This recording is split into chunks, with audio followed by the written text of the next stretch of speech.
Sir সম্মানিত মুহাদ্দিস, উস্তাদুল আসাতিদা, উস্তাদুল উলামা, বিশিষ্ট ইসলামী চিন্তাবিদ হযরত মাওলানা মুফতি আবুল হাসান রাজাপুরী সাহেব হাফিজাহুল্লাহ, আতাআলাল্লাহু উমরাহু ওয়া বারাকাল্লাহু ফি হায়াতি। আমরা সকলে বলি আমিন। আজকের মাহফিলে যিনি পরিচালনা করছেন, নিবেদন করছেন ইন্তেজামিয়া কমিটির পক্ষে অত্র মসজিদের সম্মানিত ইমাম হাফেজ মাওলানা মুহাম্মদ ইমাম হাসান হাফিজাহুল্লাহ, নিয়মিত যিনি শত ব্যস্ততার মাঝেও আমার সাথে যোগাযোগ মেনটেন করেছেন, আমি হযরতের জন্য দোয়া করছি আল্লাহ তাআলা এই মসজিদের ইমামের পাশাপাশি তাকে সমাজের ইমাম হিসেবে কবুল করুন। সবাই বলেন আমিন। আমার মঞ্চে উপস্থিত সম্মানিত মুরব্বিয়ানে কেরাম, ডানে বামে উলামায়ে আযম, মসজিদের ইমাম, খতিবগণ, মুয়াজ্জিনগণ, খাদেমগণ, মাদ্রাসার মুহতামিম, মাদ্রাসার সম্মানিত শিক্ষকবৃন্দ, স্কুল কলেজ ইউনিভার্সিটির সম্মানিত শিক্ষক শিক্ষিকা বৃন্দ, সামনে উপস্থিত আমার কলিজার টুকরা তরুণ যুবক ভাইরা, বিশেষ করে আজকের এই মাহফিলের সৌন্দর্য বৃদ্ধি করেছে আমাদের তরুণ যুবকেরা, ঠিক না বেঠিক? আমি তাদের ভিতরে এক চমৎকার একতা দেখেছি। তারা সবাই ৬০ জনে একই রকমের পাঞ্জাবি কিনেছে। আসলে একই রকমের পাঞ্জাবি শুধু পাঞ্জাবি নয়, বরং এটা একটা বার্তা, এটা একটা মেসেজ, এটা একটা খবর এই জমিনের জন্য, মুরব্বীদের জন্য এটা একটা বার্তা যে মুরব্বীরা আপনারা সমাজ পরিবর্তনে এগিয়ে আসুন, আমরা আপনাদের সাথে রয়েছি, ঠিক না? এই যুবকেরা একটা বার্তা দিতে চায়, আগামীর নেতৃত্ব হবে মাদক মুক্ত নেতৃত্ব, আগামীর নেতৃত্ব হবে সুদ ঘুষ মুক্ত নেতৃত্ব, আগামীর নেতৃত্বের মধ্যে আমরা কাউকে গমচোর দেখতে চাই না, আগামীর নেতৃত্বের মধ্যে কোনো লুটতরাজকে আমরা দেখতে চাই না। এই যুবকেরা সিদ্ধান্ত নিতে চায় আগামীর নেতৃত্ব হবে সাইয়্যিদনা হযরত ওমরের মতো, আগামীর নেতৃত্ব হবে খালিদ বিন ওয়ালিদের মতো, আগামীর বাংলাদেশ হবে কোরআনের বাংলাদেশ, আগামীর বাংলাদেশ হবে ইসলামের বাংলাদেশ। এই জমিনের মধ্যে কোনো নাস্তিক মুরতাদের জায়গা হবে না, এই জমিনের মধ্যে ইসলামপন্থী উগ্র হিন্দুত্ববাদীদের কোনো জায়গা হবে না। এটা যুবকদের একটা চমৎকার বার্তা। এই যুবকদের মর্যাদার ব্যাপারে আল্লাহ তাআলা কুরআনুল কারীমে সুন্দর করে বলেছেন, হুয়াল্লাযী খালাকাকুম মিন দু'ফিন সুম্মা জাআলা মিন বা'দি দু'ফিন কুওয়া সুম্মা জাআলা মিন বা'দি কুওয়াতিন দু'ফান ওয়া শাইবা ইয়াখলুকু মা ইয়াশা।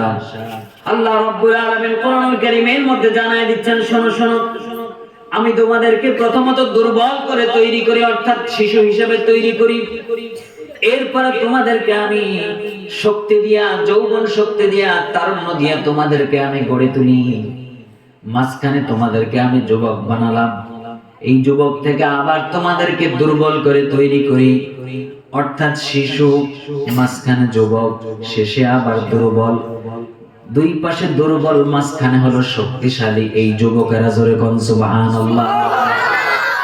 এই তরুণ যুবকদের রক্তের কারণে আমরা এই দ্বিতীয়বার আবার স্বাধীনতা পেলাম। মুরব্বীরা চেষ্টা করেছিল কিন্তু তারা পারে নাই। তরুণ যুবকেরা স্লোগান তুলেছিল, বুক চিতিয়ে দিলাম, কে আছো গুলি করো, আমার কোনো আপত্তি নাই, কিন্তু জমিনকে রাহু মুক্ত করে ছাড়বো, ঠিক না? তরুণ যুবকেরা রক্ত ঢেলে দিয়েছিল, আবু সাঈদ মুগদরা, তারা সিদ্ধান্ত নিয়েছিল জমিনকে মুক্ত করবে। আল্লাহ রাব্বুল আলামিন তরুণদের রক্তের বিনিময়ে জমিনকে আবার মুক্ত করেছেন, শান্তি মতো কোরআনের কথাগুলো বলার জন্য সুন্দর একটা পরিবেশ তিনি তৈরি করে দিয়েছেন। তিনি কে?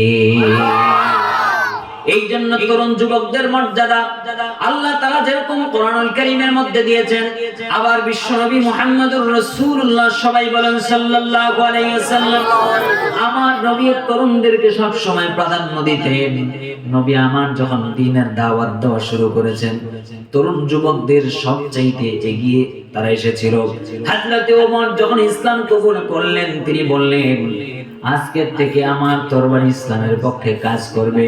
কে আছো মায়ের বুক খালি করতে চাও, আমার সামনে এসে দাঁড়াও, ইসলামের বিরুদ্ধে একটা কথা বলবে, কল্লাটা ফেলে দেব। তরুণ যুবক হযরত ওমর যখন ইসলাম কবুল করলো, এতদিন পর্যন্ত নামাজ গোপনে হলেও সেই দিন থেকে নামাজ প্রকাশ্যে পড়া শুরু হয়ে গেল। সুবহানাল্লাহ। এই জন্য তরুণ যুবকদের মর্যাদা বিশ্বনবী দিয়েছেন। তরুণ যুবকেরা যুগে যুগে সমস্ত বিজয় ছিনিয়ে এনেছিল। ওই স্পেন বিজয়ের সময় তারেক বিন জিয়াদ রাহিমাহুল্লাহ তিনি তার সৈন্যবাহিনীকে সমুদ্র পাড়ি দিয়ে যখন নৌকা থেকে জাহাজ থেকে নামতে বললেন, সমস্ত সৈন্যবাহিনী যখন জাহাজ থেকে নেমে গেল, এবার তিনি নাবিকদেরকে বললেন, জাহাজের পালের মধ্যে আগুন ধরায়া দাও, জাহাজগুলোকে পোড়ায়া দাও। তখন তিনি জাহাজগুলো পোড়ায়া দিয়া উপস্থিত সমস্ত সৈনিকদেরকে ডাক দিয়ে বলেছিলেন, আমামাকা বাহরুন, তোমাদের সামনে হলো সমুদ্র আর তোমাদের পিছনে হলো শত্রু বাহিনী। এই বিশাল শত্রু বাহিনী হয় তোমরা সমুদ্রের মধ্যে ঝাঁপ দিয়ে ডুবে মরবে, অথবা শত্রু বাহিনীর সাথে মোকাবেলা করে বিজয় ছিনিয়ে আনবে। কোনটা সিদ্ধান্ত তোমরা নেবা? তারেক বিন জিয়াদ তার এই তেজোদ্দীপ্ত রক্ত গরম করা বয়ান শুনে তরুণ সেই সমস্ত সৈন্যবাহিনী সিদ্ধান্ত নিয়েছিল বিদায় আজকে সেই স্পেন মুসলমানদের দীর্ঘ সময় যাবৎ মুসলমানরা সেই স্পেনকে শাসন করেছিল। সুবহানাল্লাহ।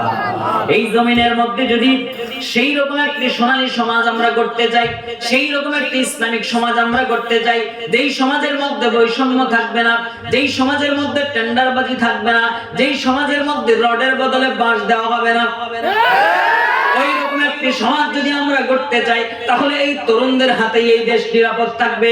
এই তরুণরা সিদ্ধান্ত নিয়েছিল বিদায় আজকে আমাদের সমাজে ওই ইসকন হিন্দুত্ববাদীরা কোনো জায়গা করতে পারে নাই। তরুণদের একতার কারণে আমরা দেখলাম 2 দিন আগে প্রধান উপদেষ্টার আগে সব ধর্মের লোকেরা, সব মতের লোকেরা, সব দলের লোকেরা ঐক্যবদ্ধ হয়েছে। আমাদের 56,000 বর্গ মাইলের এই বাংলাদেশ আমরা কোনো উগ্র হিন্দুত্ববাদীর হাতে ছেড়ে দিতে পারি না। জোরে কোন ঠিক কিনা? এই ঐক্যবদ্ধতা যদি আমরা ধরে রাখতে পারি, তাহলে আগামীর বাংলাদেশ হবে কোরআনের বাংলাদেশ, আগামীর বাংলাদেশ হবে ইসলামের বাংলাদেশ। এই জমিনের মধ্যে আল্লাহর দিন কায়েম হয়ে যাবে। গরিব দুঃখীর মুখে হাসি ফোটায়া দিবেন কে? নারে তাকবীর! আল্লাহ তাআলা কবুল করুন। সবাই বলেন আমিন। আমাদের এই 60 জন যুবক সহ এলাকার সমস্ত যুবকদেরকে আজকে আমরা দোয়া করি, তাদেরকে আল্লাহ তাআলা ইসলামের একটা সৈনিক হিসেবে কবুল করুন। সবাই বলেন আমিন। তবে যুবকদেরকে সিদ্ধান্ত নিতে হবে, আমরা এক ওয়াক্ত নামাজও ছাড়বো না ইনশাআল্লাহ। কারা কারা ছাড়বেন হাত তুলুন। ছাড়বেন? মাঝে মাঝে টেস্ট হবে, কিন্তু জোশে হুশ হারালে চলবে না। আমরা এক ওয়াক্ত নামাজ ছেড়ে দিব না। আজান যখন হয়ে যাবে, দোকানপাট বন্ধ হয়ে যাবে, টেলিভিশন বন্ধ হয়ে যাবে, চায়ের কাপে ঝড় তোলা বন্ধ হয়ে যাবে, দল বেঁধে সবাই মসজিদে যাব। কারা কারা রাজি আছেন? দুহাত তুলে আল্লাহকে দেখেন। নারায়ে তাকবীর! নারায়ে তাকবীর! কোরআনের আলো! কোরআনের আলো! আল্লাহ তুমি কবুল করো। সবাই বলেন আমি আপনাদের সম্মুখে কোরআনুল কারীমের সূরা আন-নূরের 55 নম্বর আয়াতে কারিমা তেলাওয়াত করেছি। আল্লাহ রাব্বুল আলামিন এই আয়াতের মধ্যে কি বলছেন আমরা একটু এক এক করে জানতে চাই। আল্লাহ রাব্বুল আলামিন বলছেন, ওয়া'দাল্লাহুল্লাযীনা আমানু মিনকুম, তোমাদের মধ্য থেকে যারা ঈমান আনয়ন করেছে, ওয়া আমিলুস সালিহাত, এবং সৎ কাজ করেছে, ওয়া'দাল্লাহ, ওই সমস্ত ঈমানদারদের সাথে আল্লাহ তাআলা ওয়াদা করছেন, ওয়াদা করেছেন, লা ইস্তাখলিফান্নাহুম ফিল আরদ, অবশ্যই অবশ্যই আল্লাহ তাআলা ওই ঈমানদারদেরকে জমিনের খলিফা বানিয়ে দিবেন। সুবহানাল্লাহ। কামাস্তাখলাফাল্লাযীনা মিন ক্বাবলিহিম, যেমনিভাবে পূর্ববর্তী বিভিন্ন জাতিদেরকে তিনি জমিনের খলিফা বানিয়েছেন। ওয়ালা ইউমাক্কিনান্না লাহুম দীনাহুমুল্লাযী ইরতাদা, আর তিনি পূর্বে তাদের জন্য যে দ্বীনকে দিয়েছেন সেই দ্বীনকে তিনি মজবুত ভিত্তিতে প্রতিষ্ঠিত করে দিবেন। আল্লাযী ইরতাদা লাহুম ওয়ালা ইউবাদদিলান্না লাহুম দীনাহুম মিন বা'দি খাউফিহিম আমনা। আল্লাহ রাব্বুল আলামিন দ্বীনকে জমিনের মধ্যে প্রতিষ্ঠিত করে দিবেন, মজবুত করে দিবেন। ওয়ালা ইউবাদদিলান্নাহুম মিন বা'দি খাউফিহিম আমনা, আর তিনি পিছনের ভয়কে দূর করে দিবেন, নিরাপদ করে দিবেন জমিন। জোরে কোন সুবহানাল্লাহ। ইয়াবুদুনানি লা ইউশরিকুনা বি শাইআ, তবে শর্ত হলো কেবলমাত্র গোলামি করতে হবে একজনের, তিনি কে? তার সাথে কাউকে অংশীদার করা যাবে না, কাউকে শরীক করা যাবে না। ইবাদতের মালিক একমাত্র একজন, তিনি কে? ওয়ামান কাফারা বা'দা যালিকা ফাউলাইকা হুমুল ফাসিকুন, আর যারা কাফের, যারা বেঈমান, যারা আল্লাহকে স্বীকার করে না, তারা হলো ফাসিক। আমরা কি ঈমানদারদের দলে থাকবো নাকি ফাসিকদের দলে থাকবো? আরো জোরে বলেন, কার দলে? তাহলে ফাসিকদের কথা বাদ, এখন আমরা ঈমানদারদের কথা বলবো। যেই ঈমানদারেরা ঈমান আনার পর আল্লাহর নির্দেশ অনুযায়ী জীবনকে পরিচালনা করে, আল্লাহ তাআলা তাদের ব্যাপারে বলছেন লা ইস্তাখলিফান্নাহুম ফিল আরদ, তাদেরকে জমিনের খলিফা বানিয়ে দিবেন। জোরে কোন না সুবহানাল্লাহ। এই খলিফা আপনার বাড়ির পাশের যে ব্লাউজ সিলায় ওই খলিফা না, এই খলিফা আপনার বাড়ির পাশের যে পাঞ্জাবি সিলায় ওই খলিফা না, এই খলিফা আপনার বাড়ির পাশে যিনি মানুষের জামা সিলায় সেই খলিফা না। এই খলিফা হলো জমিনের খলিফা। যেই খলিফা জমিনের নেতৃত্ব দেয়, যেই খলিফা জমিনের কর্তৃত্ব দেয়, যেই খলিফা জমিনকে আল্লাহর বিধানের আলোকে পরিচালনা করে, আল্লাহর আইন দিয়া যে সমাজ পরিচালনা করে, আল্লাহর আইন দিয়া যে ইউনিয়ন পরিষদ পরিচালনা করে, আল্লাহর আইন দিয়া যে চেয়ারম্যানের কার্যালয় পরিচালনা করে, আল্লাহর আইন দিয়া যেই লোক ডিসি অফিস পরিচালনা করে, আল্লাহর আইন দিয়া যে সংসদ পরিচালনা করে, ওই সংসদীয় নেতা, ওই সংসদের প্রধান যিনি, তিনি হলেন খলিফা। বলেছেন কে? লা ইস্তাখলিফান্নাহুম ফিল আরদ, যদি তোমরা ঈমান আনতে পারো, সৎ কাজ করতে পারো, আল্লাহর একমাত্র আল্লাহর গোলামি করতে পারো, 4 নাম্বার যদি আল্লাহর সাথে কাউকে শিরক না করো, এই 4টা শর্ত পূরণ করতে পারলে আল্লাহ তাআলা বলছেন লা ইস্তাখলিফান্নাহু, লাম তাকিদ নুনে তাকিদ তাকিরা, আল্লাহ তাআলা এখানে তাকিদ দিচ্ছেন, অবশ্যই অবশ্যই তাদেরকে আমি জমিনের খলিফা বানিয়ে দেব। জোরে কন্না সুবহানাল্লাহ। আল্লাহ রাব্বুল আলামিন আমাদেরকে যখন সৃষ্টি করেন নাই, ফেরেশতাদের সাথে তিনি আলাপ করলেন, ওই সময় থেকে তিনি আমাদেরকে বলেছেন খলিফা। বলেন কি? কার খলিফা? আল্লাহ রাব্বুল আলামিন বলছেন ওয়া ইদ ক্বালা রাব্বুকা লিল মালাইকাতি ইন্নী জাইলুন ফিল আরদি খলিফা। বলুন আল্লাহু আকবার। আল্লাহ রাব্বুল আলামিন বলছেন আমার ফেরেশতারা, আমি জমিনের মধ্যে একদল জাতি পাঠাবো যারা হবে আমার খলিফা। আল্লাহ তাআলা জানায় দিতে চান, আসমানের উপরে যেই তোমরা যা কিছু দেখতে পাও, চন্দ্র আমার আইন মেনে চলে, সূর্য আমার আইন মেনে চলে, গাছপালা তরুলতা গুলো আমার আইন মেনে চলে, সমুদ্রের তলদেশে যেই প্রাণীগুলো তোমরা দেখতে পাও না, তারা আমার আইন মেনে চলে। কিন্তু জমিনের মধ্যে আমি তোমাদেরকে পাঠালাম, সেখানকার আমার আইনগুলো তোমরা বাস্তবায়ন করবা, আমার খেলাফতের দায়িত্ব আমি তোমাদেরকে দিয়ে জমিনে পাঠালাম। জোরে কোন সুবহানাল্লাহ। এবার সবাই বুঝে থাকলে বলেন তো আমরা খলিফা কার? আরো জোরে বলেন। জমিনের মধ্যে যারা আল্লাহর আইনের কথা বলবে, জমিনের মধ্যে যারা আল্লাহর কোরআনের কথা বলবে, জমিনের মধ্যে যারা আল্লাহর নীতির কথা বলবে, জমিনের মধ্যে যারা কোরআনের শাসনের কথা বলবে, জমিনের মধ্যে যারা কোরআনের হুকুমের কথা বলবে, তারা হলো আল্লাহর খলিফা।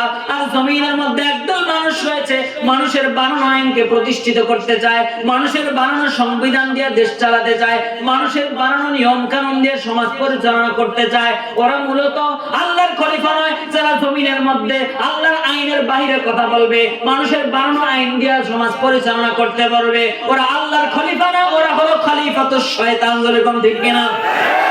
জমিনের মধ্যে আল্লাহর খলিফা হবে তারা, কোরআনের আইনের কথা বলবে। আল্লাহ রাব্বুল আলামিন সেই কথাটাই বললেন, আল্লাযীনা ওয়া'দাল্লাহুল্লাযীনা আমানু মিনকুম, তোমাদের মধ্যে যারা ঈমানদার। এখন বলেন তো দেখি, সমাজের মধ্যে এমন কিছু মানুষও আছে, আব্দুর রহিমের বেটা আব্দুল করিম, নাম তার আব্দুল করিম, বাবার নাম আব্দুর রহিম, কিন্তু দেখা যায় জমিনের মধ্যে আল্লাহর আইনের কথা বললে তার চেহারা কালো হয়ে যায়, আছে না নাই? জমিনের মধ্যে কোরআনুল কারীমের কথা বললে চেহারা কালো হয়ে যায়, আছে না নাই? যদি এমন হয়ে থাকে আব্দুর রহিমের বেটা আব্দুল করিম ঈমানদার পরিচয় দেয়, কিন্তু লা ইস্তাখলিফান্নাকুম ফিল আরদ, আল্লাহর খেলাফতের কথা শুনতে তাদের ভালো লাগে না, বুঝতে হবে ওর ঈমানের মধ্যে ঘুণ পোকায় ধরেছে, ওর ঈমানের মধ্যে ঝামেলা আছে। এই রকম ঝামেলা যুক্ত ঈমানদাররাই হলো টাটকা মুনাফিক। এরা কি? টাটকা মুনাফিক। দীর্ঘ 15-16 বছর যাবত এই মুনাফিক গুলা সবচাইতে বেশি সুবিধা ভোগ করেছে। জোরে কোন ঠিক না?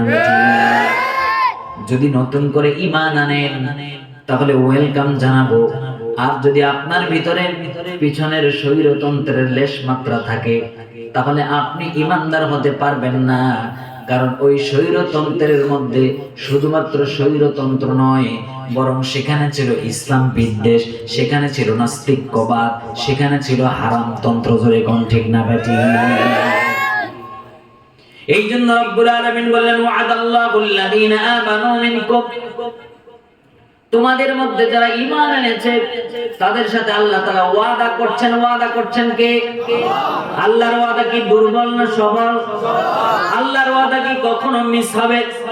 এই পৃথিবীর মানুষ ওয়াদা দিয়ে ওয়াদা খেলাফ করে, এই পৃথিবীর মানুষ কথা দিয়ে কথা বড় খেলাফ করে, এই পৃথিবীর মানুষ ওয়াদা দিয়ে ওয়াদা রক্ষা করতে পারে না। কিন্তু আল্লাহ তাআলা কখনোই তার ওয়াদাকে কখনোই এদিক সেদিক করবেন না। ওয়া'দাল্লাহুল্লাযীনা আমানু, ওয়াদা হলো মাজির সিগা, তার মানে ইতিমধ্যেই আল্লাহ তাআলা ওয়াদা করেছেন। আল্লাহর ওয়াদার কারণে 15-16 বছর যাবত ঈমানদাররা ধৈর্য ধারণ করেছিল। আয়নাঘর তাদেরকে থামাতে পারে নাই, ফাঁসি জেল জুলুম তাদেরকে থামাতে পারে নাই, মাটি কামড় দিয়ে তারা পড়েছিল। তাদেরকে বলা হতো পাকিস্তানপন্থী, তাদেরকে বলা হতো আফগানিস্তানপন্থী, কিন্তু তারা কেউ পাকিস্তান পালিয়ে যায় নাই, তারা কেউ আফগানিস্তান পালিয়ে যায় নাই। মাটি কামড় দিয়া এই 56,000 বর্গ মাইলের বাংলাদেশে তারা বসেছিল, ধৈর্য ধারণ করেছিল, কোরআনের কথাগুলো বলতে তারা দ্বিধা করে নাই, বুক পেতে দিয়েছিল, কল্লাটা পেতে দিয়েছিল। আল্লাহ তাআলা বললেন, আমি ওয়াদা করেছিলাম তোমাদেরকে জমিন ফিরিয়ে দিব, এখন আমি আবার তোমাদের আমার ওয়াদা রক্ষা করে তোমাদেরকে সর্বপ্রথম বঙ্গভবনে পাঠিয়ে দিলাম। সুবহানাল্লাহ! এটা করতে পারেন কে? এই দিন নয়, আরো দিন আছে। এই দিনেরই নেব আমরা, সেই দিনেরই। এটা আমাদের সমাজের একটা প্রবাদ বাক্য, কিন্তু কোরআনুল কারীম থেকে দলিল নেন। আল্লাহ রাব্বুল আলামিন কোরআনুল কারীমের মধ্যে জানায় দিচ্ছেন, ইয়ামসাসকুম করহুম ফাকাদ মাসাল কওমা করহুম মিসলু ওয়া তিলকাল আইয়ামু নুদাউলুহা বাইনান নাস। আল্লাহু আকবার! আল্লাহ তাআলা বলছেন, এখন যাদের হাতে তোমরা হাত করা দেখো, তোমরা অনেকে আফসোস করো, কিন্তু এমনও সময় গিয়েছিল যখন নিরপরাধ 80 বছর 90 বছর বয়সী একজন আলেম মাওলানা ইকরাম আব্দুস সুবহান, আহারে হাত পরানো, পায়ে ডান্ডা বেরি পড়ানো, অসুস্থ, বিভিন্ন রোগে আক্রান্ত 80 বছর 90 বছর বয়সের একজন মানুষের কি কি রোগ থাকতে পারে আপনারা সবাই জানেন। এইরকম একজন মানুষ হাসপাতালে চিকিৎসা নেবে, তারপরেও তার হাতে হাত পড়া ছিল, পায়ে ডান্ডা বেড়েছিল, আমাদের চোখের পানি পড়েছে, কিন্তু আমরা কেউ হতাশ হই নাই। আমাদের চোখের পানি আরশে মহল্লা পর্যন্ত পৌঁছায় গিয়েছে। আল্লাহ রাব্বুল আলামিন চোখের পানি কবুল করে জমিনের মধ্যে আবার কোরআন ওয়ালাদের সময় ফিরিয়ে দিয়েছে। ঠিক না? এই ফিরায় দেওয়ার মালিক কে? আবার কেড়েও নিতে পারেন কে? এই জন্য কেড়ে যেন তিনি না নেন, সেই জন্য আমাদের শর্ত পূরণ করা লাগবে। 1 নাম্বার শর্ত আমাদেরকে ঈমানদার হওয়া লাগবে। 2 নাম্বার শর্ত আমাদেরকে আল্লাহর জমিনে আল্লাহর দ্বীনের আলোকে, নিয়মের আলোকে কাজ করা লাগবে। 3 নাম্বার কেবলমাত্র গোলামি করতে হবে একজনের, তিনি কে? 4 নাম্বার আল্লাহর সাথে কাউকে শিরিক করা যাবে না। এই 4টা কাজ যদি করতে পারি, আমাদের শর্ত যদি আমরা পূরণ করতে পারি, এই জমিনের মধ্যে আল্লাহ তাআলা আবার ঈমানদারদের হাতে এই জমিনকে ফিরিয়ে দিবেন। ধরে কোন ঠিক না বেঠিক? প্রতিশোধ নিতে পারেন কে? ওয়াতিলকাল আইয়ামু নুদাউলুহা বাইনান নাস। কোরআনুল কারীমের এই আয়াতকে বাস্তবতার সাথে মিল করে একটু দেখেন না রে ভাই। নিরপরাধ মানুষগুলোকে ফাঁসি দেওয়া হয়েছিল একটা শব্দ ব্যবহার করে। কয়টা শব্দ? আরো জোরে বলেন। শব্দটা কি? রাজাকার। সবাই বলেন কি? কয়টা শব্দ?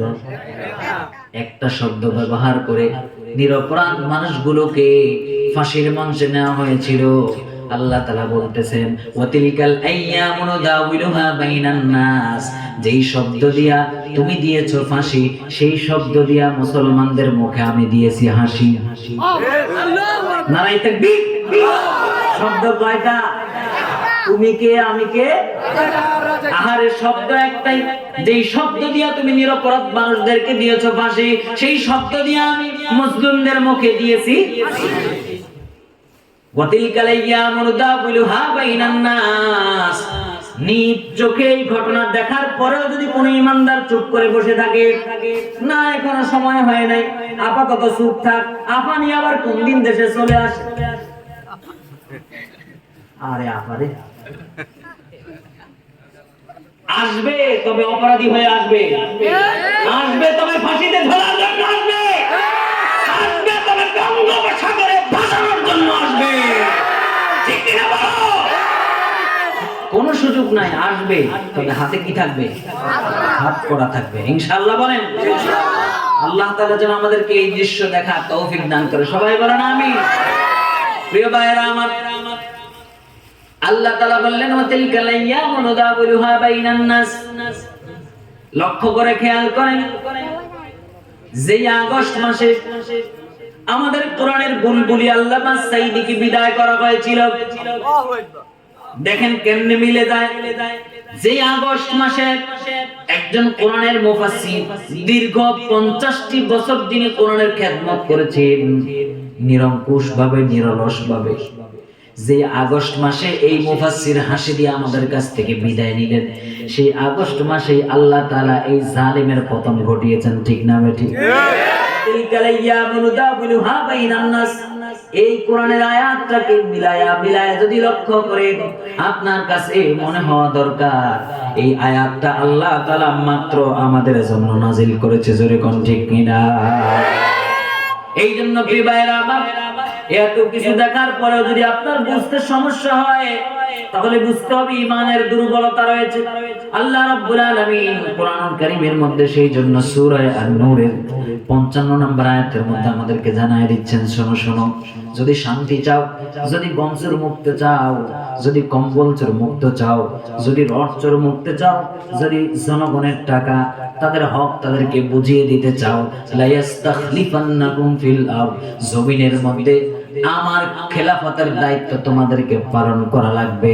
কারা কারা আল্লাহর খেলাফতের দায়িত্ব পালন করতে রাজি আছেন? দুহাত তুলে আল্লাহকে দেখান।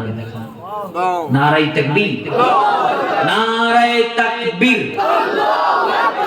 আল্লাহর আইন চাই, সৎ লোকের শাসন চাই। আরো জোরে বলেন আল্লাহর আইন চাই। আমার নেতা তোমার নেতা বিশ্বনবী মুস্তাফা, নারায়ে তাকবীর। তাহলে আলোচ্য আয়াতে আল্লাহ যে জমিনের খলিফা আমাদেরকে বানাবেন, শর্ত কয়টা? আরো জোরে বলেন কয়টা? শর্ত হলো 4টা। এই শর্ত যদি পূরণ করতে পারি, তাহলে আল্লাহ তাআলা আমাদেরকে এমন খলিফা দিবেন, যেই খলিফা রাত্রি বেলা ঘর থেকে বেরিয়ে যায়, দূর থেকে দেখে তাঁবুর মধ্যে কি যেন টিম টিম করে জ্বলে, কাছাকাছি যাওয়ার পর দেখে বাচ্চাগুলো চিৎকার দিয়ে কান্নাকাটি করছে। মা হাড়ির মধ্যে কি যেন সিদ্ধ করতেছে। মাকে জিজ্ঞাসা করলো, মা গো, তুমি হাড়ির মধ্যে কি সিদ্ধ করো, বাচ্চাগুলোকে খাবার কেন দাও না? মা ডাক দিয়ে বলে, ও ভাই শোনো, আমার বাচ্চারা খাবারের জন্য কান্নাকাটি করে, কিন্তু আমি তাদেরকে কোত্থেকে খাবার দিব? আমার ঘরে কোনো খাবার নাই। তাহলে তোমার চুলায় কি জ্বালাও? বলে, চুলার মধ্যে পানি দিয়া কিছু পাথর আমি সিদ্ধ করছি, আর সন্তানদেরকে সান্ত্বনা দিও, আমার সন্তানেরা তোমাদের জন্য খাবার তৈরি হচ্ছে। আমার সন্তানেরা এই দৃশ্য দেখতে দেখতে কাঁদতে কাঁদতে এক সময় ঘুমায় যাবে। এইরকম মিথ্যা সান্ত্বনা দিয়া আমি দিন গুজরান করছি, অথচ আমার কোনো ব্যবস্থা নাই। খলিফাতুল মুসলিমিন হযরতে ওমর এমন ছদ্মবেশে এখানে এসেছেন, ওই মহিলা বিন্দু মাত্র বুঝতে পারে নাই এটা যে খলিফা। হযরতে ওমর বললেন, মাগো, তুমি একটু অপেক্ষা করো, আমি আসছি। চলে গেলেন তিনি। সেখানে খাদ্যের গুদামে গিয়ে ঢুকলেন, আটার বস্তা একটা নিলেন, নিয়া এবার ভৃত্যকে বলতেছেন, আটার বস্তাটা আমার কাঁধে তুলে দাও। হযরতে ওমরের কথা বলার পর ভৃত্য ডাক দিয়ে বলল, আমিরুল মুমিনিন, আমি থাকতে আপনার কাঁধে কেন আটার বস্তা যাবে? হযরতে ওমর রাদিয়াল্লাহু তাআলা ডাক দিয়ে বললেন, আমার দায়িত্ব হলো জমিনের মানুষ, আমার জনগণকেও যেন কষ্টে না থাকে। কিয়ামতের ময়দানে আল্লাহ যদি এই মহিলার কারণে আমাকে ধরে, আমি কি জবাব দেব? আমার দায়িত্ব আমাকে পালন করতে দাও, কারণ আমার কবরে আমি যাব, আল্লাহর কাছে জবাব দিয়ে এটা আমারই করা লাগবে। আমার কাঁধের উপর আটার বস্তাটা উঠাইয়া দাও। জোরে কন্যা সুবহানাল্লাহ। আমরা সুযোগ পেলেই জনগণের আটার বস্তা, চাউলের বস্তা মেরে দিই। আর হযরতে ওমর নিজের কাঁধে আটার বস্তা বহন করে সেখানে নিয়ে গেলেন, নিজের হাতে আটার খামির তৈরি করলেন। বললেন, আমি রুটি বেলে দিচ্ছি, তুমি সেকে সেকে সেকে সেকে তোমার বাচ্চাদের মুখে তুলে দাও। বাচ্চাদের মুখে হাসি ফোটাইয়া হযরতে ওমর বললেন, আগামী এতদিন পর্যন্ত তোমার খাবার চলবে, যখন শেষ হয়ে যাবে আমিরুল মুমিনিনের দরবারে তোমাদের দাওয়াত রইল। জোরে কন্যা সুবহানাল্লাহ। মহিলা কিছুদিন পর চলে গেল দরবারে। সেখানে যায়া যখন তিনি দেখতে পেলেন খলিফার চেয়ারে বসে আছেন হযরতে ওমর, দেখে তো চিনতে আর বাকি রইল না। ওই যে সেদিন নিজের হাতে রুটি বানায় আমার সন্তানদেরকে খাওয়াইয়া আসছে, এই লোক তো সেই লোক। আহারে, এমন লোক যেই লোক নিজের কাঁধে করে আটার বস্তা আনতে পারে, সেই লোক নিঃসন্দেহে এই জমিনের খলিফা। শুধুমাত্র মানুষের বানানো খলিফা নয়, এ তো হলো আল্লাহর খলিফা। জোরে কোন ঠিক না বেঠি? আল্লাহর খলিফা যারা নিজেদেরকে অকাতরে বিলিয়ে দেয়, তারা আল্লাহর খলিফা। যারা নিজেদের সমস্ত কিছু কুরবান করে জাতির জন্য তারা কাজ করে। জোরে কোন ঠিক কি না? প্রিয় ভাইরা আমার, এই হযরতে ওমরের খেলাফতের সময় চলছে। হিমসের গভর্নর দেওয়া হলো হযরতে সাঈদ ইবনে আমির আল-জুমাহিকে। সাঈদ ইবনে আমির আল-জুমাহিকে হিমসের গভর্নর বানিয়ে দিলেন হযরতে ওমর। কিছুদিন পর হিমস নগরী থেকে একদল লোক আসলো হযরতে ওমরের সাথে সাক্ষাৎ করার জন্য। সাক্ষাৎ করার পর হযরতে ওমরের হাতে একটা তালিকা ধরায় দিল, আমিরুল মুমিনিন, আমার এলাকার গরিবদের তালিকা এখানে দেখেন। হযরতে ওমর তালিকা হাতে নিয়ে দেখলেন, এক নম্বরে যার নামটা লেখা তার নাম হলো সাঈদ। হযরতে ওমর জিজ্ঞাসা করলেন, এটা কোন সাঈদ? লোকেরা বলল, এটা হলো আমাদের গভর্নর, যিনি তার নাম। আশ্চর্য ব্যাপার, তোমরা গরিবদের তালিকা দিয়েছ, গরিবদের তালিকায় এক নম্বরে গভর্নরের নাম কিভাবে আসে? আশ্চর্য হয়ে গেলেন হযরতে ওমর। যিনি সমাজের চেয়ারম্যান, যিনি সমাজের মেম্বার, যিনি সমাজের এমপি, গরিবদের তালিকায় এক নম্বরে তার নাম কিভাবে থাকতে পারে? হতবাক হয়ে গেলেন। হযরতে ওমরের চোখে পানি চলে আসলো। তোমরা আমার সাঈদ ইবনে আমির আল-জুমাহি, তার জন্য 100 স্বর্ণ মুদ্রা দিয়া একটা থলে তিনি দিয়া দিলেন, যাও এই থলেটা নিয়ে সাঈদ ইবনে আমির আল-জুমাহির হাতে দিয়ে দিবে। জোরে কন্যা সুবহানাল্লাহ। লোকেরা বলল, আমিরুল মুমিনিন, মাঝে মাঝেই খবর শোনা যায় আমাদের হিমসের যিনি গভর্নর তার ঘরের মধ্যে প্রায় চুলা জ্বলে না। হযরতে ওমর এবার চোখের পানি ছেড়ে ছেড়ে তার জন্য স্বর্ণ মুদ্রা পাঠায় দিলেন। লোকেরা যখন সাঈদ ইবনে আমির আল জুমাহির বাড়িতে এই স্বর্ণ মুদ্রাগুলো পৌঁছায়া দিল, সাঈদ ইবনে আমির আল জুমাহি হাতের মধ্যে নিয়ে পড়লেন ইন্না লিল্লাহি ওয়া ইন্না ইলাইহি রাজিউন। ইন্না লিল্লাহি কি খুশির দোয়া না মুসিবতের দোয়া? الذين إذا أصابتهم مصيبة قالوا إنا لله وإنا إليه راجعون। যখন আল্লাহর পক্ষ থেকে মুসিবত আসে তখন আমরা কি পড়ি? সবাই বলেন ইন্না লিল্লাহ পড়ি। সাঈদ ইবনে আমির আল জুমাহি তিনি যখন ইন্না লিল্লাহ পড়লেন, ভিতর থেকে স্ত্রী ডাক দেয়া বলল, প্রাণের স্বামী আমিরুল মুমিনিন কি মারা গেছে নাকি? ইন্না লিল্লাহ পড়েন কেন? বলে না, আমিরুল মুমিনিন মারা যায় নাই, তার চাইতে আরো ভয়াবহ কিছু ঘটছে। তাহলে কে মারা গেছে? মুসলমানদের কোন রাজ্য কি ছুটে গিয়েছে নাকি? কাফেররা দখল করছে নাকি? বলে না, তার চাইতে আরো বড় ঘটনা ঘটছে। দৌড়ায় আসছে স্ত্রী, প্রাণের স্বামী কোন ঘটনা ঘটলো আমাকে একটু বুঝায় বলেন, যার কারণে আপনি ইন্না লিল্লাহ পড়া শুরু করলেন? কোন মুসিবত আসলো? হযরতে সাঈদ ইবনে আমির আল জুমাহি দেখেন, আল্লাহর খলিফা যদি আমরা প্রত্যেকেই হতে পারি, জমিনের মধ্যে যদি আল্লাহর খলিফার হাতে আমাদের সমাজ চলে যায়, এমন একজন খলিফার হাতে যদি মেম্বারের দায়িত্ব চলে যায়, চেয়ারম্যানের দায়িত্ব চলে যায়, তাহলে কি হবে? সাঈদ ইবনে আমির আল জুমাহি ডাক দিয়ে বলে, প্রাণের স্ত্রী শোনো শোনো, আমার ঘরের মধ্যে থেকে জান্নাত বেরিয়ে গিয়েছে, জাহান্নাম ঢুকে গিয়েছে। আল্লাহু আকবার। আমার ঘরের মধ্যে অনেক টাকা পয়সা ঢুকে গেছে, আমার ঘরের মধ্যে দুনিয়া ঢুকে গিয়েছে, আখিরাত বের হয়ে গেছে। তাড়াতাড়ি একটা কাজ করো। তাহলে এখন কি করা যায়? স্ত্রী ডাক দিল, কি করা যায়? বলল যে এখান থেকে মুক্তি পাওয়ার জন্য তোমার ভূমিকা সবচাইতে বেশি। প্রাণের স্বামী আমি কি করতে পারি? হযরতে সাঈদ ইবনে আমির আল জুমাহি বললেন, এই থলের মধ্যে যতগুলো টাকা পয়সা আছে সবগুলো ছোট্ট ছোট্ট করে ভাগ করবা, আর আমার আশেপাশের গরিব দুঃখীদের ঘরে ঘরে টাকাগুলো পৌঁছে দিবা। সুবহানাল্লাহ, আল্লাহু আকবার। ইসলামী সমাজ বিনির্মাণ হয়ে গেলে সমাজের নেতৃত্বে যারা থাকবে তারা কখনো জনগণের টাকা মেরে খাওয়া দূরে থাক, নিজের ঘরের খাবার পর্যন্ত মানুষের মুখে বিলিয়ে দেবে। এটার নাম হলো ইসলামী সমাজ ব্যবস্থা। জোরে কোন ঠিক কিনা? এইরকম সমাজ ব্যবস্থা কি আমরা চাই না? বলে আশ্চর্য, কিছুদিন আগে আমার কাছে কল আসলো যে হুজুর একটু চেয়ারম্যান অফিসে আসতে হবে। চেয়ারম্যান অফিসে আবার আমাদের মতো মোল্লাদের কি কাজ? সেখানে কি আমরা কি করব? বলে যে হুজুর অনেকগুলো কম্বল আসছে, কম্বলগুলো নিয়ে যেতে হবে। চলে গেলাম চেয়ারম্যান অফিসে। সেখানে যাওয়ার পর বিশাল স্তূপ, কম্বলের স্তূপ। জিজ্ঞাসা করলাম, এই কম্বল দিয়ে আমরা কি করব?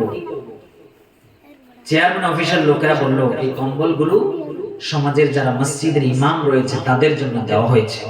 কোত্থেকে আসলো? সরকারের পক্ষ থেকে বরাদ্দ হয়েছে। আশ্চর্য হয়ে গেলাম, এতটা বছর লক্ষ্য করেছি ইমাম সাহেবদের জন্য চেয়ারম্যান অফিস থেকে কম্বল দেয়, এইরকম দৃশ্য তো কোনোদিন দেখি নাই। যে ইমাম সাহেবরা নিজের বাড়ি, নিজের বাড়িতে নিজের টাকায় কেনা কম্বলের নিচে ঘুমাতে পারে না, আর সরকার আমাদেরকে কম্বল দিচ্ছে। আশ্চর্য, ঠিক কিনা বলেন? হক কথা বলা ইমানদার আলেম ওলামা নিজের টাকায় কেনা কম্বলের মধ্যে ঘুমাতে পারে নাই, আর আমরা ইতিমধ্যেই সুফল দেখতে শুরু করেছি মাত্র, যে সরকারের পক্ষ থেকে মসজিদের ইমামদের জন্য বরাদ্দ আসছে। বলুন আলহামদুলিল্লাহ। এখনো তো ইসলামী বিপ্লব হয়ই নাই। ইসলামী বিপ্লব হলে তাহলে কি হতে পারে? ঠিক না? ঠিক বলেন। এটার নাম হলো ইসলামী খেলাফত। ইসলামী খেলাফত যদি চলে আসে তাহলে আমরা এর সুফলগুলো ভোগ করতে পারবো। জনগণের যে বরাদ্দটা থাকবে সেটা তারা সঠিকভাবে পেয়ে যাবে। বলুন ইনশাআল্লাহ। প্রিয় ভাইরা আমার, আল্লাহ রাব্বুল আলামিন এমন সোনালী সমাজ পূর্ববর্তী সময় দিয়েছিলেন। বিশ্ব নবী মুহাম্মদুর রাসূলুল্লাহ সাল্লাল্লাহু আলাইহি ওয়াসাল্লাম নিজে এমন সুন্দর সমাজ তৈরি করেছিলেন, খায়রুল কুরুনি করনি, আমার যুগ হলো শ্রেষ্ঠ যুগ। ওই শ্রেষ্ঠ যুগ, এমন সুন্দর যুগ, এমন সুন্দর সময়, মহিলারা ঘর থেকে বেরিয়ে যেত, তাদের ইজ্জত আবরুর উপর কোনো হামলা আসতো না, নিশ্চিন্ত মনে তারা ঘর থেকে বেরিয়ে যেত। রাতের বেলা ঘরের দরজাগুলো খোলা থাকতো, সম্পদগুলো ইমানদার মুসলমানেরা পাহারা দিত। একজন আরেকজনের সম্পদ লুট করা তো দূরে থাক, বরং ইমানদারেরা অন্যের সম্পদ পাহারা দেওয়ার কাজে যুক্ত হয়ে গিয়েছে। জোরে কন্যা সুবহানাল্লাহ। এইরকম সোনালী সমাজ যদি আমরা পেতে চাই, আমাদের শর্ত পূরণ করতে হবে কয়টা? সবাই বলেন। এক নাম্বার শর্ত হলো আল্লাযীনা আমানু মিনকুম, আমাদের কি ঈমান আনতে হবে? আমাদের কি ঈমান আনতে হবে? যে ঈমান প্রয়োজনে জ্বলে ওঠে, যে ঈমান কখনো কচু হাতার হানির মতো টলমল টলমল করে না। কচু হাতার হানি চিনেন? হ্যাঁ, কচু পাতা, এর উপর যদি পানি দেওয়া হয়, এই পানি কি বেশিক্ষণ টিকায় রাখা যায়? একটু সুযোগ পেলেই সে কি করে? পড়ে যায়। ইমানদারের ঈমান হবে এরকম মজবুত, কচু পাতার পানির মতো টলমল টলমল করবে না। যে ঈমান প্রয়োজনে জ্বলে ওঠে না, যে ঈমান প্রয়োজনে নারায়ে তাকবীরের ধ্বনি দেওয়ার পরও তার অন্তর জ্বলে ওঠে না, যে ঈমান সব সময় হালুয়া রুটি বলে ঈমানকে বলে যায়, সেই ঈমান ঈমান নয়, সেই ঈমান হলো নেফাক। জোরে কোন ঠিক না বেঠি? আল্লাহ রাব্বুল আলামিন ওই রকম ঈমানদারদের হাতে এই জমিনের নেতৃত্ব তুলে দেবেন। ওই সমস্ত ঈমানদাররা যদি সিদ্ধান্ত নেয়, তাহলে আমাদের পার্শ্ববর্তী রাষ্ট্র প্রায় সময় আমাদেরকে চোখ রাঙায়, তারা নাকি আমাদের উপর হামলা করবে। ঠিক না ঠিক বলেন? আমাদের বন্ধু রাষ্ট্র নাকি তারা আমাদের কাছ থেকে ইলিশ মাছ নিয়ে আমাদেরকে ফেলানি উপহার দেয়, আমাদের কাছ থেকে বিভিন্ন জিনিস নিয়ে আমাদেরকে সীমান্তে লাশ উপহার দেয়, আমাদের কাছ থেকে সম্পদ নিয়ে আমাদেরকে ইয়াবা ট্যাবলেট উপহার দেয়। ঠিক না বা ঠিক বলেন? আমাদের বিশেষ করে বর্ডার অঞ্চলগুলোতে যত মাদকের ছড়াছড়ি রয়েছে, এগুলো সবকিছু সাপ্লাই হয় দাদা বাবুদের কাছ থেকে। ঠিক কিনা বলেন? এই জন্য দেখবেন তারা গত 15-16টি বছর যাবত তারা আমাদের মাথার উপর লবণ মরিচ রেখে বড়ই খেয়েছিল। তারা এই দেশে একজন লেন্দুক দর্জি তৈরি করতে পেরেছিল, যার মাধ্যমে তারা এত কিছু ভোগ করতে পেরেছে। ঠিক না বা ঠিক বলেন? প্রিয় ভাইরা আমার, এদের দখলদারিত্বের অভ্যাস এটা আজকের নতুন না, এটা পুরাতন অভ্যাস। এই অভ্যাস তাদের পুরাতন। 1948 সাল থেকে শুরু করে তারা সেই কাশ্মীরকে দখল করার জন্য আজও পর্যন্ত সেখানে মুসলমানদের রক্ত ঝরছে। জোরে কোন ঠিক কিনা? শুধু তাই নয়, 1949 সালে তারা হায়দ্রাবাদ দখল করেছিল। 70,000 ইমানদার মুসলমানদের রক্তে রঞ্জিত হয়েছিল। মুসলমানদের সেই স্বাধীন জমিন হায়দ্রাবাদকে তারা দখল করেছিল 1948 সালে। আর 1947 সাল থেকে আজও পর্যন্ত কাশ্মীরে লক্ষ লক্ষ মুসলমানদের রক্ত ঝরছে, যেই জমিনকে বলা হয় পৃথিবীর ভূস্বর্গ। ঠিক না ঠিক? 1948 সালে 70,000 নিরীহ লোককে হত্যা করে 82,000 বর্গ মাইলের ওই হায়দ্রাবাদ তারা দখল করেছিল। এবং শুধু তাই নয়, 1974 সালে সেই সিকিমকে তারা দখল করেছিল লেন্দুক দর্জির মাধ্যমে। যেমন 56,000 বর্গ মাইলের এই বাংলাদেশকে দখল করার জন্য একজন লেন্দুক দর্জি স্বৈরাচারকে তারা তাদের হাতে তৈরি করেছে। ঠিক কিনা বলেন? এই লেন্দুক দর্জি পালিয়ে গিয়েছে, কিন্তু তার চেলা চামুন্ডারা পালিয়ে যেতে পারে নাই। এদের মাধ্যমে তারা বারবার আমাদের এই জমিনকে হামলা করার চেষ্টা করে। সর্বশেষ তারা চট্টগ্রামের সেই কোর্টে আমাদের সাইফুল ইসলাম আলিফ ভাইকে তারা হত্যা করেছে। ঠিক না বা ঠিক বলেন?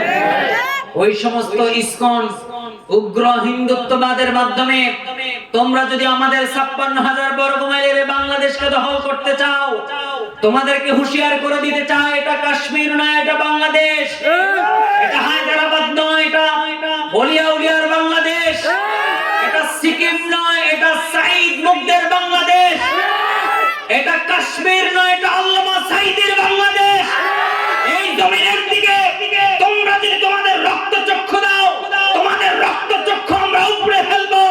একজন ইমানদার বেঁচে থাকতে, তাওহীদি জনতা বেঁচে থাকতে এই জমিনকে আমরা হিন্দুত্ববাদীর হাতে ছেড়ে দেব না। এই জমিনের 1 ইঞ্চি মাটি আমরা তোমাদের হাতে যেতে দেব না। ঠিক কিনা? এই স্বাধীনতার সার্বভৌমত্ব রক্ষার জন্য ওলামায়ে কেরামের পক্ষ থেকে যদি আবার ডাক আসে, 5ই আগস্টের মতো আবার ওই জমিনকে একেবারেই নাস্তিক মুক্ত করার জন্য, উগ্র হিন্দুত্ববাদী মুক্ত করার জন্য, ইকামতে দ্বীনের জন্য আবার যদি ডাক আসে, কারা কারা সেই ডাকে সাড়া দিতে রাজি আছেন? দুহাত তুলে আমার আল্লাহকে দেখান।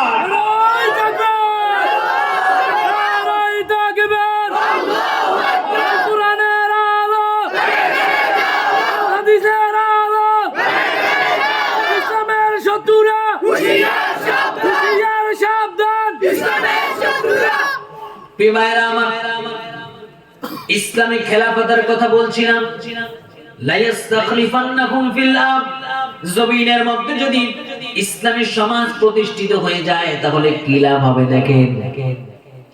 একবার হযরতে ওমর হিমসে সফর করতে গেলেন, যেখানের গভর্নরের নাম হলো সাঈদ। সবাই বলেন কি?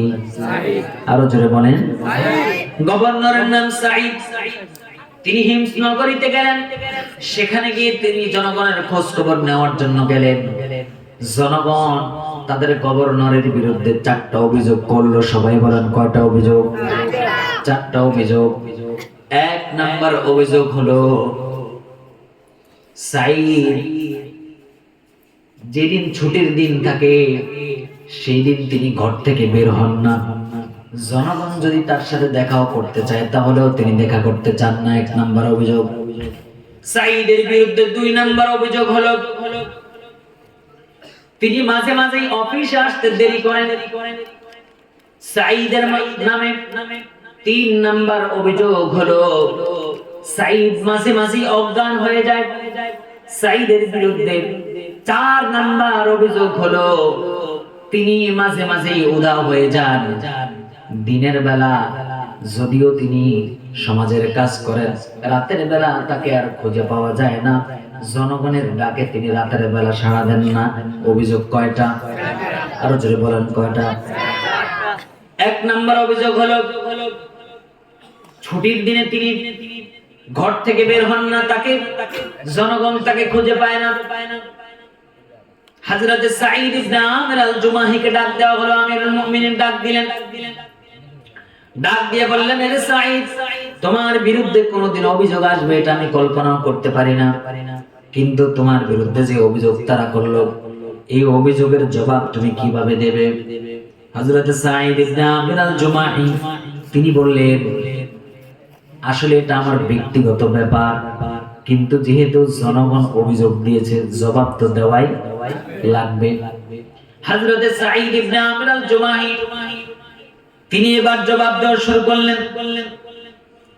তিনি বললেন, আমার ঘরের মধ্যে আমার একটাই মাত্র পোশাক, একের অধিক পোশাক আমার ঘরের মধ্যে নাই। যেদিন ছুটির দিন হয় আমি আমার পোশাকটা খুলে আমার স্ত্রীর কাছে দেই, আমার স্ত্রী আমার পোশাকটা ধুয়ে দেয়। সেই দিন আমি কোন রকম একটা কিছু জড়াইয়া ঘরের মধ্যে পড়ে থাকি, আর কোনো পোশাক না থাকার কারণে সেই দিন আমি আর ঘর থেকে বের হতে পারি না। ইসলামী সমাজ বিনির্মাণ হলে দেখেন শাসক কেমন হবে। যেই শাসক নিজের শরীরের চামড়া দিয়া জনগণের জন্য পোশাক বানায় দিবে, তবুও জনগণের টাকা মেরে খাবে না। ঠিক কিনা বলেন? হযরত সাঈদ ইবনে আমির আল-জুমাহি তিনি বললেন, আমার শরীরের মধ্যে মাত্র একটাই পোশাক, আমার ওই একটা পোশাক থাকার কারণে সেটা যখন ধুয়ে দেওয়া হয় আমি তখন আর ঘর থেকে বের হতে পারি না। যখন পোশাকটা শুকায় যায় তখন আমি সেই পোশাকটা গায়ে দিয়ে আবার মানুষের মাঝে বের হয়ে যাই। জোরে কোন সুবহানাল্লাহ। হযরত সাঈদ ইবনে আমির আল-জুমাহির বিরুদ্ধে 2 নাম্বার অভিযোগ হলো দিনের বেলা সাঈদ ইবনে আমর আল-জুমাহিকে পেলেও রাতের বেলা তাকে আর পাওয়া যায় না। অভিযোগ শোনার পর হযরত সাঈদ ইবনে আমর আল-জুমাহি ডাক দিয়ে বললেন, এই অভিযোগটাও আমার ব্যক্তিগত বিষয়, কিন্তু যেহেতু অভিযোগ হয়েছে সুতরাং অভিযোগের জবাব তো আমাকে দেওয়াই লাগবে। সাঈদ ইবনে আমর আল-জুমাহি ডাক দিয়ে বললেন, আমিরুল মুমিনিন, দিনের বেলা রাষ্ট্রীয় কাজে আমি ব্যস্ত থাকি, আমি আমার জনগণের কাজ দিয়ে ব্যস্ত থাকি। রাত যখন গভীর হয়ে যায় তখন আমার সারাদিন আমার জনগণের সাথে সম্পর্ক থাকলেও রাতের বেলা আমি আমার রবের সাথে সম্পর্ক বাড়ায় দিই। রাত যখন গভীর হয়ে যায় আমি তখন নিরিবিলি ঘরের মধ্যে নামাজে দাঁড়ায় যাই। যখন আমি নামাজে দাঁড়ায় যাই তখন আমি একজনের সাথে কথা বলি, তিনি কে? এই জন্য রাতের বেলা আমি জনগণের ডাকে সাড়া দিতে পারি না। সাঈদ ইবনে আমর আল-জুমাহির বিরুদ্ধে 4 নাম্বার অভিযোগ হলো, সাঈদ ইবনে আমর আল-জুমাহি মাঝে মাঝে অজ্ঞান হয়ে যায়। এটা হলো 3 নাম্বার অভিযোগ। মাঝে মাঝে কি হয়ে যায়? আরো জোরে বলেন, কি হয়ে যায়? সাঈদ ইবনে আমর আল-জুমাহি ডাক দিয়ে বললেন, মাঝে মাঝে অজ্ঞান হয়ে যায়, এটা আমার ব্যক্তিগত সমস্যা, কিন্তু যেহেতু অভিযোগ এসেছে জবাব দেওয়াই লাগবে। সাঈদ ইবনে আমর আল-জুমাহি তিনি ডাক দিয়ে বললেন, আমি তখনও কাফের ছিলাম, ইসলাম কবুল করি নাই। তখনও খুব কম সংখ্যক মানুষ ইসলাম কবুল করেছিল। খুবাইব ইবনে আদি রাদিয়াল্লাহু তাআলা আনহু ইসলাম গ্রহণ করার অপরাধে তাকে গ্রেফতার করে আনা হলো। তার শরীরের মধ্যে আঘাত করা হচ্ছিল, তার হাত পা বেঁধে তাকে আঘাত করা হচ্ছিল। এক এক করে তার শরীর থেকে অঙ্গ প্রত্যঙ্গ গুলো কেটে নেওয়া হচ্ছিল। খুবাইব ইবনে আদি রাদিয়াল্লাহু তাআলা আনহুর শরীর থেকে টপ টপ করে রক্ত ঝরছিল। আর আশেপাশে আমরা দাঁড়ায়া দাঁড়ায়া তামাশা দেখছিলাম। ওই তামাশা দেখেও আমরা কোনো প্রতিবাদ করি নাই। সেই দিন খুবাইব ইবনে আদি রাদিয়াল্লাহু তাআলা আনহু এই যে কষ্ট করছিল, আমরা দূর থেকে দাঁড়ায় দাঁড়ায় তামাশা দেখছিলাম। একটা পর্যায়ে তার শরীর থেকে এক এক করে অঙ্গ প্রত্যঙ্গ গুলো কেটে নেওয়া হচ্ছিল। খুবাইব ইবনে আদি রাদিয়াল্লাহু তাআলা আনহু শাহাদাতের তামান্না তাকে এমন পাগল পারা করে দিয়েছিল। তাকে জিজ্ঞেস করা হয়েছিল, তোমার শেষ ইচ্ছা কি? তিনি বলেছিলেন, আমার শেষ ইচ্ছা হলো আমার রবের সাথে আমি একটু কথা বলতে চাই, আমাকে 2 রাকাত নামাজ পড়ার সুযোগ দেওয়া হোক। জোরে বলুন সুবহানাল্লাহ। সাঈদ ইবনে আমর আল-জুমাহি বলেন, আমরা দেখছিলাম দূর থেকে দাঁড়ায় দাঁড়ায় খুবাইব ইবনে আদি 2 রাকাত নামাজ আদায় করলেন। এরপরে তার শরীর থেকে একটা একটা করে অঙ্গ প্রত্যঙ্গ কেটে নেওয়া হচ্ছিল। তখন তিনি যখন শহীদ হয়ে যাচ্ছিলেন আল্লাহর কাছে দোয়া করছিলেন, আল্লাহুম্মা হসিহিম আদাদা ওয়াকতুলহুম বাদাদা ওয়ালা তুগাদির মিনহুম আহাদা। ও আল্লাহ, আজকে যারা আমাকে হত্যা করলো এদের সবাইকে তুমি গুণে রাখো, এক একটাকে ধরে ধরে এর প্রতিশোধ তুমি নিবা, এদের কাউকে তুমি ছেড়ে দিও না।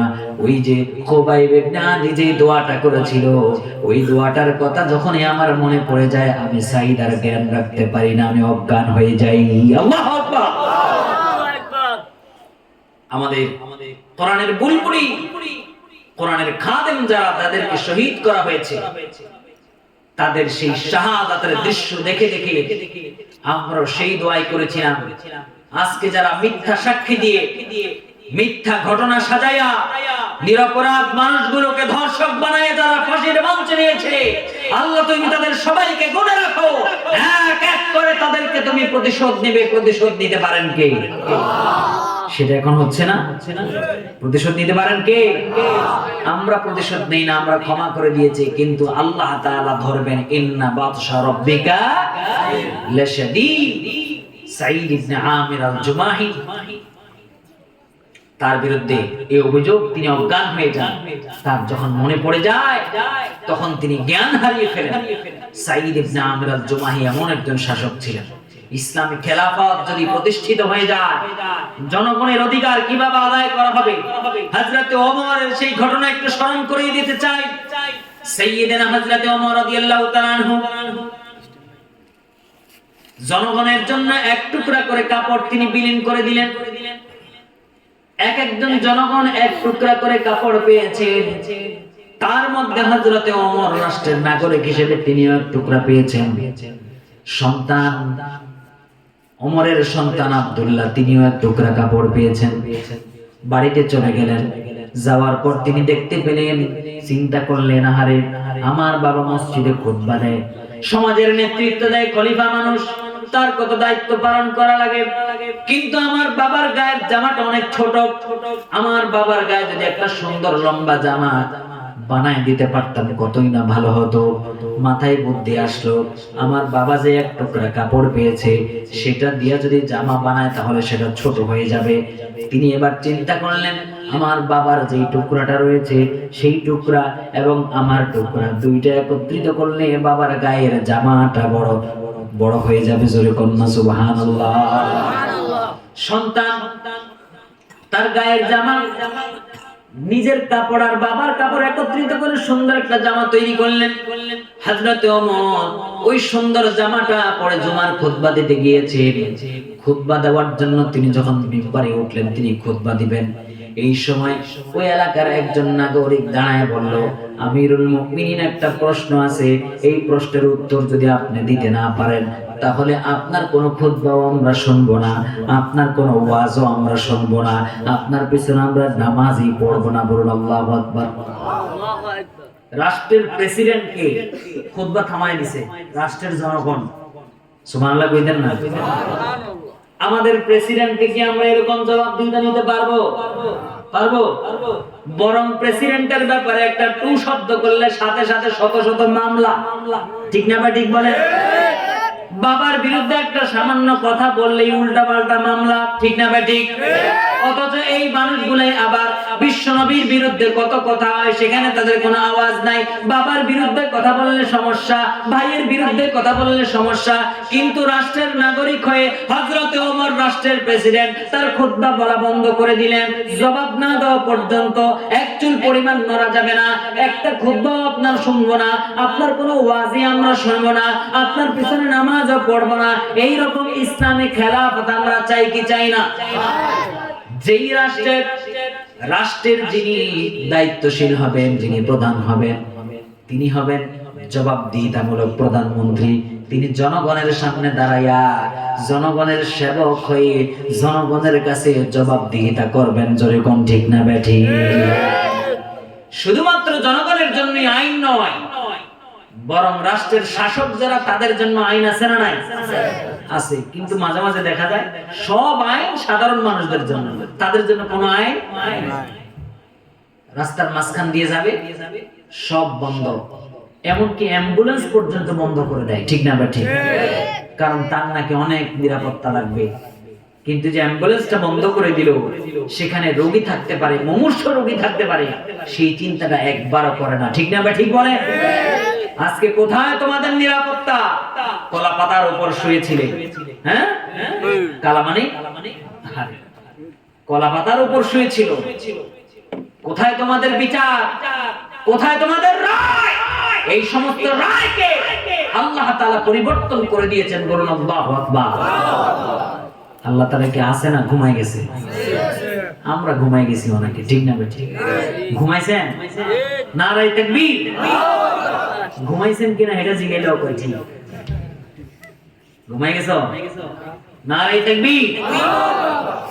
প্রিয় ভাইরা আমার, হযরত ওমর থেমে গেলেন। হযরতে আব্দুল্লাহ হাত তুলে বললেন, আমিরুল মুমিনিন, আপনার রাষ্ট্রের জনগণ যেই প্রশ্ন আপনাকে করেছে, এত লম্বা জুব্বা আপনি কোথায় পেয়েছেন, এর জবাব আমার কাছে আছে, যদি অনুমতি দেন আমি বলতে পারি। আব্দুল্লাহ দাঁড়ায় বলল, জনগণ তোমরা শুনে নাও, আমিরুল মুমিনিন আপনিও শুনুন।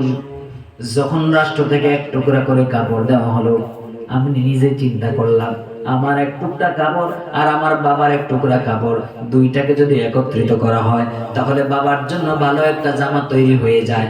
আমি সেই জন্য আমার কাপড়ের টুকরা দিয়ে দিয়েছি। রাষ্ট্রের কাছ থেকে এক সিটে ফোটা কাপড় আমার বাবা আত্মসাৎ করে নাই। জোরে কোন সুবহানাল্লাহ। হযরতে ওমর এই উত্তর দেওয়ার পর বসে গেল। জনগণকে জিজ্ঞাসা করলো, আর কোনো প্রশ্ন তোমাদের আছে কিনা? আমিরুল মুমিনিন, আর কোনো প্রশ্ন আমাদের নাই। হযরতে ওমরের চোখে পানি দেখার পর লোকেরা বলল, আমিরুল মুমিনিন প্রশ্ন করার কারণে কি আপনি কষ্ট পেয়েছেন? হযরতে ওমর বলেন, আমি আজকে কষ্ট পাওয়ার কারণে কান্না করছি না, চোখের পানি আসে না, বরং আমার যেই জনগণ তৈরি হয়েছে, এই রকম নাগরিক, সচেতন নাগরিক যদি যেই রাষ্ট্রে থাকবে, সেই রাষ্ট্রের শাসক কখনো দুর্নীতিবাজ হতে পারবে না। সুবহানাল্লাহ। এই জন্য প্রিয় ভাইরা আমার, রাষ্ট্রের নাগরিকদেরকে প্রকৃত ঈমানদার হওয়া লাগবে। নাগরিক যারা হবে তারা সচেতন হবে, রাষ্ট্রের আইন সঠিকভাবে নিজেরা মানবে, আরেকজনকে মানানোর চেষ্টা করবে। ঠিক কিনা বলেন? রাষ্ট্রটাকে গঠন করার জন্য তারা শপথ নেবে যে আমরা নিজেরা দুর্নীতি করব না, ভোট যখন আসবে তখন টাকার বিনিময়ে ভোট দেব না। ঠিক কিনা বলেন? দুর্নীতিটা শুরু হয় কোন জায়গা থেকে? জনগণ থেকে। হ্যাঁ, ভোট যখন আসে, করকরা নোট একটা পেলে, একটা বিড়ি, আবুল বিড়ির প্যাকেট পেলে পর্যন্ত কেউ পরিবর্তন হয়ে যায়। ঠিক কিনা বলেন? 5 টাকা দামের এক কাপ চা আপনার বিবেক ধ্বংস করে দেয়, যার ফলে যেই চেয়ারম্যান আপনাকে এক কাপ চা খাওয়ায় আপনার কাছ থেকে ভোট নিল, সেই চেয়ারম্যান আপনার মৃত্যুর সার্টিফিকেটের জন্য 1000-2000 টাকা ঘুষ নেয়। ঠিক কিনা বলেন প্রিয় ভাই? আপনি যদি সুফল পেতে চান, আপনার নিজেকে আগে পরিবর্তন করা লাগবে।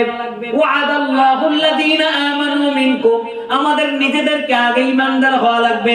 যেই ঈমানদার কখনো মিথ্যা বলবে না, যেই ঈমানদার কখনো টাকার বিনিময়ে ভোট দেবে না। আমার ভোট আমি দেব, যে যোগ্য তাকে দেব। স্লোগান কি? যাকে খুশি তাকে দেব? স্লোগান পরিবর্তন করে দেন, আমার ভোট আমি দেব, যে যোগ্য তাকে দেব। তাহলে এই যে যোগ্য, এটা বুঝবো কিভাবে? কোরআনুল কারীম থেকে সূরা ফুরকানের 25 নম্বর আয়াতের মধ্যে আল্লাহ তাআলা জানায় দিয়েছেন, ওয়া ইবাদুর রহমানিল্লাযীনা ইয়ামশুনা আলাল আরদি হাওনা ওয়া ইযা খাতাবাহুমুল জাহিলুনা ক্বালু সালামা। এরপর আল্লাহ তাআলা কোরআনুল কারীমের মধ্যে নেতৃত্বের গুণাবলী সম্পর্কে বলছেন, ফাবিমা রাহমাতিম মিনাল্লাহি লিনতা লাহুম ওয়ালাউ কুনতা ফাজ্জান গালিযাল কলবি লান ফাদ্দু মিন হাওলিক। সুবহানাল্লাহ।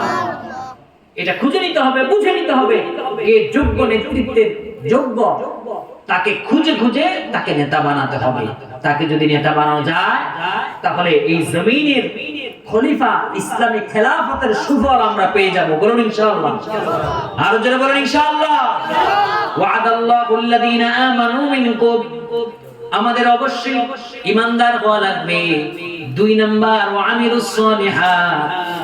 আল্লাহ রাব্বুল আলামিন বলছেন 2 নাম্বার শর্ত হলো নেক আমল করা লাগবে। অর্থাৎ আল্লাহ যেভাবে আমল করতে বলেছেন সেভাবেই আমল করা লাগবে। নামাজ যখন পড়ব, মুরগির খাবারের মতো ঠক্কর দেওয়া আছে না নাই? হ্যাঁ, সিজদা দেয় উঠে, এইরকম নামাজ দিয়ে কি আল্লাহর খেলাফত পাওয়া যাবে? এইরকম নামাজ দিয়ে আল্লাহর খেলাফত পাওয়া যাবে না। মুআমিলুস সালিহাত, নামাজ পড়তে হবে খুশু-খুজুর সাথে, নামাজ পড়তে হবে সঠিকভাবে, নামাজ পড়তে হবে বিশ্বনবীর দেখানো নিয়মের আলোকে। আল্লাহর নবী সেজন্য বলেছেন, সাল্লু কামা রাআইতুমুনি উসাল্লি, আমাকে যেভাবে নামাজ আদায় করতে দেখেছো সেভাবে নামাজ আদায় করো। মসজিদের নামাজগুলো যদি রাসূলের নামাজের মতো হয়ে যায়, সমাজটা রাসূলের সমাজের মতো হয়ে যাবে। ঠিক না বা ঠিক? কারণ মসজিদে নববীর ইমাম যিনি ছিলেন, নামাজের ইমাম যিনি ছিলেন, সমাজের ইমামও তিনি ছিলেন। সুবহানাল্লাহ। ওয়া আমিলুস সালিহাত, বিচার আচার যখন হবে আল্লাহর নিয়মের আলোকে হওয়া লাগবে। সব দিক থেকে আমরা যদি সিদ্ধান্ত নিতে পারি, তাহলে আমাদের সমাজের মধ্যে খলিফা বানিয়ে দিবেন কে? আরো যদি বলেন কে? তাহলে সমাজের মধ্যে আল্লাহর খেলাফত আমরা চাই তো ইনশাআল্লাহ? চাই তো? খেলাফত মানে কি? ইসলামী সমাজ ব্যবস্থা। বলেন কি? আরো জোরে বলেন কি? ইসলামী সমাজ ব্যবস্থা। মুখস্থ করেন শব্দটা, ইসলামী সমাজ ব্যবস্থা, ইসলামী আইন। ইসলামী আইন যদি কায়েম হয়ে যায়, তাহলে চোর সে পুরুষ হোক নারী হোক তার হাত কেটে দেওয়ার বিধান দিয়েছেন কে? আরো জোরে বলেন কে? ইসলামী সমাজ ব্যবস্থা কায়েম হলে দেশের টাকা দেশে থাকবে, কোটি কোটি টাকা পাচার হওয়ার সুযোগ পাবে না। ঠিক কিনা বলেন?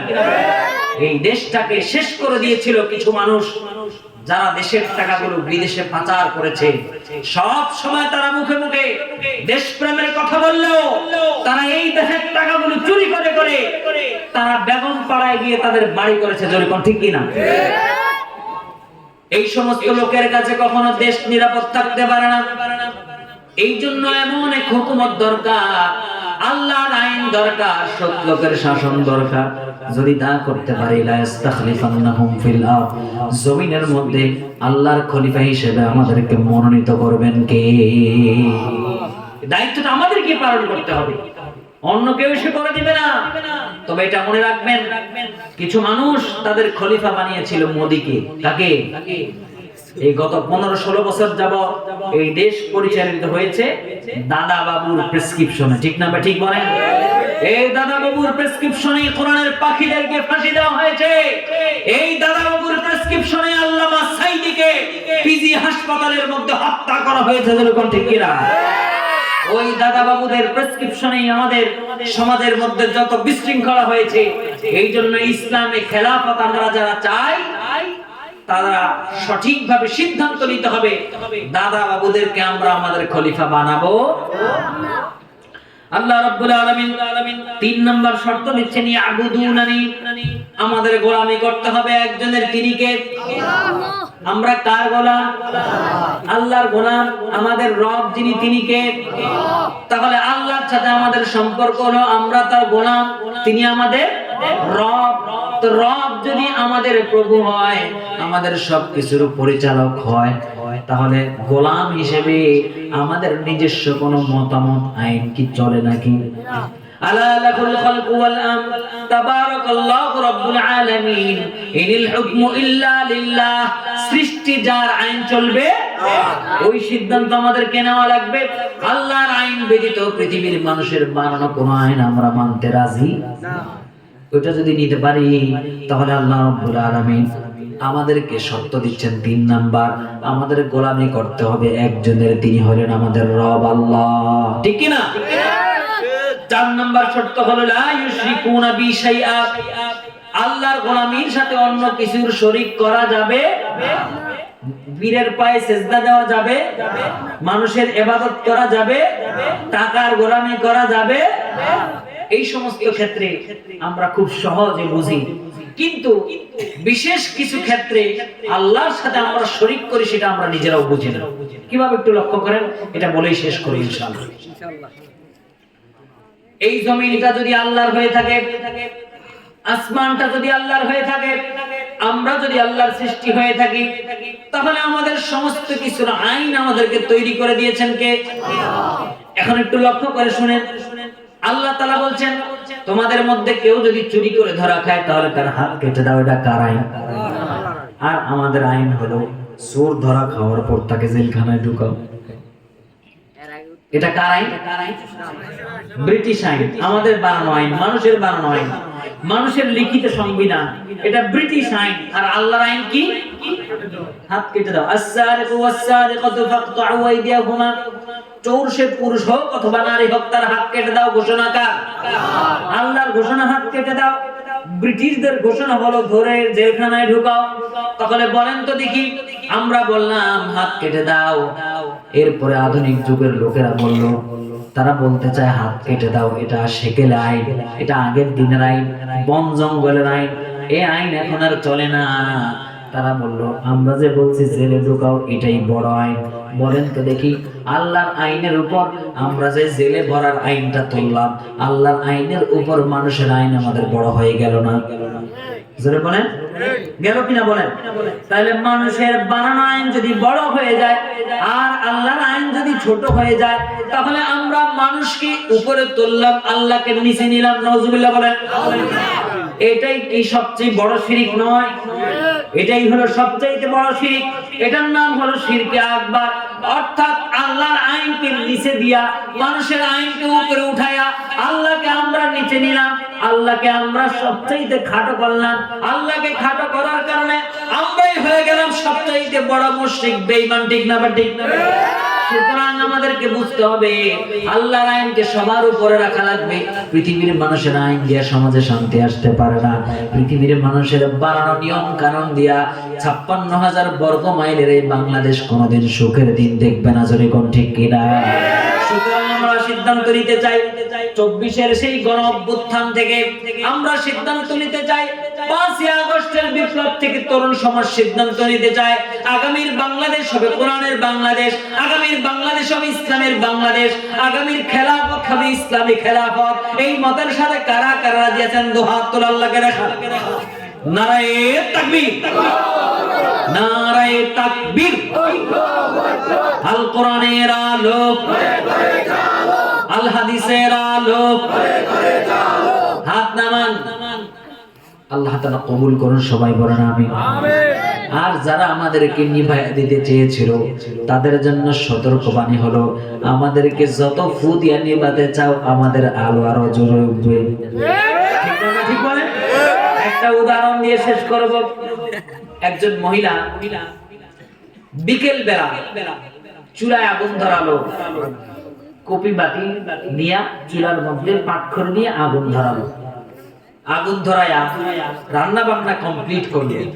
কমপ্লিট করার পর এবার মেয়েকে ডাক দিয়ে বলতেছে, মা তুমি একটা কাজ করো, পাতিলগুলো সব মুছো, নুসরি দিয়া মুছো। আপনাদের দেশে কি বলে? নুসরি বলে না? নুসরি বলে। এখনকার মায়েরা তো মেয়েদেরকে ট্রেনিং দেয় না।